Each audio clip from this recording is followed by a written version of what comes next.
Mars media நேயர்களுக்கும் அன்பர்களுக்கும் இந்த நாள் இனிய நாளாக அமைய எல்லாம் வல்ல இறைவனை பிரார்த்திக்கின்றோம். இந்த சேனல் உங்களுக்கு பிடிச்சிருந்தா மறக்காம சப்ஸ்கிரைப் பண்ணுங்க, ஷேர் பண்ணுங்க, லைக் பண்ணுங்க, கமெண்ட் பண்ணுங்க. எனதருமை மீனராசி நேயர்களே, இந்த பதிவில் என்ன பார்க்க போறோம் அப்படின்னா 2024ஆம் ஆண்டு ஆகஸ்ட் மாத ராசி பலன். இந்த ஆகஸ்ட் மாதம் உங்களுக்கு அற்புதமான மாதமா இல்லை கிரகங்கள் மூலமா நம்ம கவனமா இருக்கணுமா, பரிகாரமா என்ன பண்ணினா ரொம்ப விசேஷம் அப்படிங்கிறத பற்றிலாம் நம்ம இப்போ தெளிவாக பார்க்க போறோம். முதல்ல 3-8 அதிபதி சுக்கிர பகவான், சகாயாதிபதி, அஷ்டமாதிபதி. இந்த சுக்கிர பகவான் எங்க இருக்காருன்னு பார்த்தீங்கன்னா 6ஆம் இடமாகிய பகைரோன ரோகஸ்தானத்தில் இருக்கார். 6ஆம் இடத்துல இருக்கிறதுனால நீங்க என்ன பண்ணணும், உத்தியோகத்தில் கவனமா இருக்கணும். ஏன்னா கொஞ்சம் வேலை பளு அதிகமாக இருக்கும். என்ன தொழில் வியாபாரத்திலையும் கொஞ்சம் நிதானமாக செயல்படணும். கூட்டாளிகள் எல்லாம் அனுசரித்து போகிறது நல்லது. ஆனாலும் மறைமுக எதிர்ப்புகளை முறியடித்து வெற்றி காண்பீர்கள். உத்தியோகத்திலையும் சரி, தொழில் வியாபாரத்திலையும் சரி, உங்களோட எதிரிகளே இல்லை அப்படிங்கிற அளவுக்கு உங்களோட ஆற்றல் அதிகமாக இருக்கும். ஏன்னா உங்களோட அறிவு கூர்மை இந்த நேரத்தில் விருத்தி அடையும். 26/8/2024 முதல் இந்த சுக்கிர பகவான் எங்க வர போறாருன்னு பார்த்தீங்கன்னா கலத்திரஸ்தலமாக்கிய 7ஆம் இடத்துக்கு வர்றார்.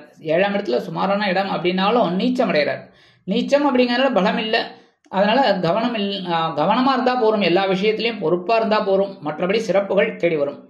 4-7 அதிபதி புத பகவான் பஞ்சமஸ்தானமாகிய 5ஆம் இடத்துல இருக்கார். மாத ஆரம்பத்துல உறவினர்களின் மூலமா ஆதரவு இருக்கும். ஆன்மீக பயணங்களில் ஈடுபாடு கொள்வீர்கள். அதேமாரி குலதெய்வ பிரார்த்தனைகளை நிகழ்த்தி மகிழ்வீர்கள். குழந்தைகள் ஆதரவாக இருப்பார்கள். குழந்தைகளின் மூலம் மனமகிழ்ச்சி அதிகரிக்கும். அதே மாதிரி வாழ்க்கை துணை இந்த நேரத்தில் உங்களுக்கு அதிக அளவில் உதவிகளை செய்வார். அறிவுத்திறன் விருத்தி ஆகும். உத்தியோகத்தில் உள்ளவர்களுக்கு எதிர்பார்க்கும் உயர்வுகள் கிடைக்கும். எழுத்து மற்றும் அச்சுத்துறையில் இருக்கும் அன்பர்களுக்கு புதிய வாய்ப்புகள் மிளிரும். அதாவது இந்த கலைத்துறையில் இருக்கவங்க, இந்த ரைட்டர், அதாவது இந்த கவிதை எழுதுறவங்க, வசனகர்த்தா, இவங்களுக்கெல்லாம் பெரிய அதிர்ஷ்டம் கண்டிப்பாக கிடைக்கும். அடுத்தபடியா இந்த கல்வி பயிலும் மாணவ மாணவிகளுக்கு கல்வியில் அற்புதமான ஒரு அசுர வளர்ச்சி உண்டாகும். 31/8/2024 முதல் இந்த புத பகவான் எங்க வர போறான்னு பார்த்தீங்கன்னா பகைருடன் ரோகஸ்தானமாக 6ஆம் இடத்துக்கு வந்துடுறார். இந்த நேரத்தில் மறுபடியும் உத்தியோகத்தில், தொழில் வியாபாரத்தில் எல்லாத்தையும் கொஞ்சம் கவனமாக இருக்கணும். சரியா, பொறுப்பாக இருக்கணும். 2-9 அதிபதி செவ்வாய். இந்த செவ்வாய் ரொம்ப சூப்பர் உங்களுக்கு. என்னன்னா தனவாக்கு குடும்பஸ்தானாதிபதி, அதே சமயம் பாக்கியாதிபதி. தனவரவு எவ்வளவு கிடைச்சாலும் பாக்கியங்களை அனுபவிக்கக்கூடிய ஒரு வாய்ப்பு வேணுமோ இந்த செவ்வாய் பகவான் உங்களுக்கு கொடுக்குறார். அதே சமயம் உங்களது ராசிநாதனம் ஜீவனாதிபதியான குரு பகவான் எங்க இருக்கார் அப்படின்னு பார்த்தீங்கன்னா அற்புதமா உங்களுக்கு சகாயஸ்தானமாகிய 3ஆம் இடத்துல இருக்கார். தைரியமா ஒவ்வொரு வேலைகளையும் செஞ்சுட்டு இருக்கீங்க. எல்லா வேலைகளும் தந்தையாரோட பூர்வீக சொத்துக்கள் உங்களுக்கு கைக்கு வருது. அதனாலேயே உங்களுக்கு தைரியம் அதிகமா இருக்கும். எடுக்கிற காரியங்கள் அற்புதமா நிறைவேறும். அதேமாரி இளையவுடன் பிறப்புகள் அனுகூலமாக இருப்பார்கள். தனவரவு தாராளமாக வந்து சேர்வதால் வீட்டிற்கு தேவையான சில முக்கியமான பொருட்களை வாங்கி மகிழ்வீர்கள். அடுத்தபடியா உங்களோட ராசிநாதன் அதே சமயம் ஜீவனாதிபதி அப்படிங்கிறதுனால உத்தியோகத்தில் கொஞ்சம் பொறுப்புகள் அதிகரிக்கலாம். தொழில் வியாபாரத்துலையும் கொஞ்சம் வேகமாக வேலை செய்கிற மாதிரி இருக்கும். கொஞ்சம் டைம் பார்த்து வேலை செய்ய முடியாதபடி இருக்கும். கொஞ்சம் எக்ஸ்ட்ரா அவர் ஒர்க் பண்ணுற மாதிரி தான் இருக்கும். பரவாயில்ல, நல்லது தானே.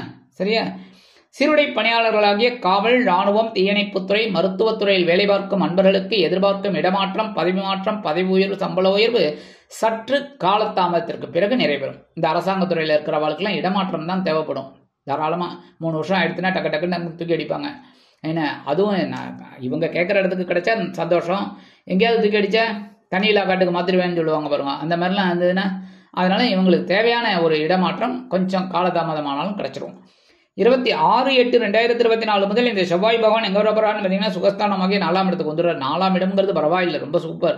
ஏன்னா இந்த செவ்வாய் பகவான் கேந்திர ஸ்தானத்தில் இருக்கிறது ரொம்ப விசேஷம். 1, 4, 7, 10 அதுவும் லக்னத்திலேருந்து உங்க ஜாதகப்படி லக்னத்துல இருந்தால் ரொம்ப விசேஷம்.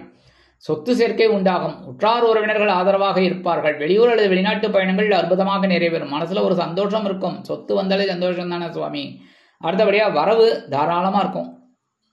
பகைருண ரோகாதிபதி சூரிய பகவான் பஞ்சமஸ்தானமாக 5ஆம் இடத்துல இருக்கிற குழந்தைகளின் மூலம் சில குழப்பங்கள் இருக்கும். சரியா, ஏதாவது ஒரு குழப்பம் என்ன, அதனால குழந்தைகளை உங்க மேற்பார்வையில வச்சுக்கிறது ரொம்ப ரொம்ப நல்லது. உத்தியோகத்துல கொஞ்சம் கடுமையா போராடுற மாதிரி தான் இருக்கும். தொழில் வியாபாரத்திலையும் கொஞ்சம் கவனமா இருந்து எல்லா வேலைகளையும் பார்த்துக்கணும். அது இல்லாம இந்த சக வியாபாரிகள்லாம் இருக்கா பாருங்க, அவளெல்லாம் கொஞ்சம் அனுசரிச்சு போறது நல்லது. தேவையில்லாத பிரச்சனை எல்லாம் வேண்டாம். அடுத்தபடியா 17/8/2024 முதல் இந்த பகிர்வன ரோகாதிபதி சூரிய பகவான் பகிர்வன ரோகஸ்தானமாகி 6ஆம் இடத்துக்கு வந்து ஆட்சி அமைக்கிறார். சூப்பரோ சூப்பர். இன்னும் அடி தூள் சும்மா அதிருது இல்லை, அப்படிதான், அவ்வளோதான். எல்லா விஷயத்திலையும் உங்களுக்கு சக்ஸஸ்ஃபுல்லாக நடக்கக்கூடிய ஒரு வாய்ப்புகள் உங்களை தேடி வரும். உத்தியோகத்தில் மறைமுக எதிர்ப்புகள் விலகும். அதே மாதிரி நீங்கள் இதை வைக்கிறது தான் சட்டம். எடுக்கிற காரியங்களும் இப்போ அற்புதமாக நிறைவேறும். தொழில் வியாபாரமும் நல்லபடியாக இருக்கும், கவலைப்பட வேண்டாம், சூப்பராக இருக்கும். அதேமாரி இப்போ பார்த்தீங்கன்னா இந்த வீடு மனை வாகனம் இதெல்லாம் வாங்கக்கூடிய ஒரு வாய்ப்புகள் சூப்பராக. சில பேருக்கு இந்த வாகனம் வந்து ரொம்ப பிரச்சனை பண்ணிட்டு இருக்குப்பா, பழைய வாகனம், சரி இதை வேணால் கொடுத்துட்டு மாற்றிடலான்னு நினச்சிட்டே இருக்கீங்க. அவங்களுக்கு இந்த நேரம் நல்ல நேரம், மாற்றுறதுன்னா தாராளமாக மாற்றிக்கலாம். 11, 12 குடையாதிபதி சனீஸ்வர பகவான், அதாவது லாபாதிபதி விரையாதிபதி. இந்த மீனராசி என்பவருக்கே அதான் தொந்தரவே. அதான் என்னென்னா, இது மூலமாக தான் ஒரு பாடத்தை கற்றுப்பேள். என்ன தொழிலில் பண்ணிட்டு இருக்கும்போது லாபம் நிறையா வரும், ஆகான்னு நினைக்கிறதுக்குள்ளே விரயமும் அதிகமாக வரும். ஒரு பாடம் கிடைச்சிடும் உங்களுக்கு, ஒரு லெசன் ஆட்டோமேட்டிக்காக கிடைக்கும். அதனால தான் லாபாதிபதி விரையாதிபதி சனீஸ்வர பகவான் உங்களுக்கு வந்து என்ன விரயஸ்தானத்தில் இருக்கார். 7 ஆரம்பிச்சோடனே ஓரளவுக்கு இந்த முதல் ரவுண்டு நடக்கிறவங்க கொஞ்சம் கவனமாக இருக்கணும். அந்த 2வது ரவுண்டு நடக்கிறவாளுக்கு சுபகாரி நிகழ்ச்சிகளை நடத்தி கொடுத்துருவார். 3வது ரவுண்டு நடக்கிறவாளுக்கு கொஞ்சம் உடல் ஆரோக்கியத்தில் கவனமாக இருக்கணும். ஏன்னா ஜென்மராசிக்கு வரும்போது கொஞ்சம் பிரச்சனை பண்ணலாம், அதனால கவனமாக இருக்கணும். ஏன்னா கர்மாதிபதி, அதனால கவனமாக இருக்கணும். ஆனாலும் இப்போ விரயஸ்தானத்தில் வக்ரகதியில் இருக்கிறதுனால செலவுகள் மட்டுப்படும். சில பேருக்கு வீடு மனை வாகனம் இதெல்லாம் வாங்கின்ற பேர் ஒன்றும் பிரச்சனை இல்லை, ஓரளவுக்கு உங்களுக்கு அனுகூலமான சூழ்நிலை கண்டிப்பாக அமையும். சரி, அடுத்தபடியாக ராகு பகவான் கேது பகவான், சர்ப கிரகங்கள் இருள் கிரகங்கள் அப்படின்னு சொல்லக்கூடிய ராகு பகவான் உங்களோட ஜென்மராசியில் உட்காந்து குழப்பத்தை கொடுத்துட்டு இருக்கார். நீங்கள் என்னதான் 16 அடி அப்படி ஓடினாலும் டைன்னு பின்னாடி வந்து 8 அடியில் நிற்கிறேன். என்ன பண்ணுறது? ஜென்மராசியில் ராகு பகவான் வந்துட்டு குழப்பத்தை கொடுத்துட்டு இருக்கார். சில பேர் பார்த்தீங்கன்னா நின்ன இடத்துலேயே ஓடிட்டு இருப்பா. அந்த மாதிரி தான் இருக்குது. சில நேரங்களில் உங்களுக்கு நின்ன இடத்துலேயே ஓடிட்டு இருக்கிற மாதிரி இருக்குது. சரி 10 நிமிஷமாக ஓடிட்டு இருக்கோமே அப்படின்னு நினச்சிட்டு இருப்பேன், ஆனால் அந்த இடத்துலையே தான் நின்றுட்டு இருப்பேன். அந்த மாதிரி இருக்குது. அடுத்தபடியாக கேது பகவான் உங்களை களத்திர ஸ்தானத்தில் இருக்கார். வாழ்க்கை துணை பிரச்சனை பண்ணிகிட்டே இருக்காங்கப்பா. ஏதாவது ஒன்று மாற்றி ஒன்று, நீங்கள் ஆனான்னா அவங்க ஆவண்ணாங்கிறாங்க. என்ன பண்ணுறது? சரி நீங்கள் ஆவண்ணான்னு சொல்லிடலாம் அப்படின்னா அவங்க ஆண் அப்படிங்கிறாங்க, இல்லை அப்படிங்கிறாங்க. இந்த மாதிரிலாம் பண்ணிட்டு இருக்கும்போது நீங்கள் என்ன பண்ணுறது? சரி இங்கிலீஷ்லையாவது சொல்லலாம் அப்படின்னு ஏன்னு சொன்னீங்கன்னா அவங்க பீம்பாங்க. சரி பின்னு சொல்லிடலாம் அப்படின்னா அவங்க சீம்பாங்க. இந்த மாதிரி போயின்னு இருக்கு. சரி என்ன பண்ணணும்? ஒரே வழி அனுசரித்து போகிறது தான், வேற என்ன, ஒன்றும் கிடையாது. அனுசரித்து போகிறது தான். ஏன்னா குடும்பம் ஓடின்னு இருக்கணுமோன்னு சுவாமி, வாழ்க்கை துணை அப்படி இப்படி இருக்காங்கங்கிறதுனால குடும்பத்தை விட்டுட்டா நம்ம போக முடியும்?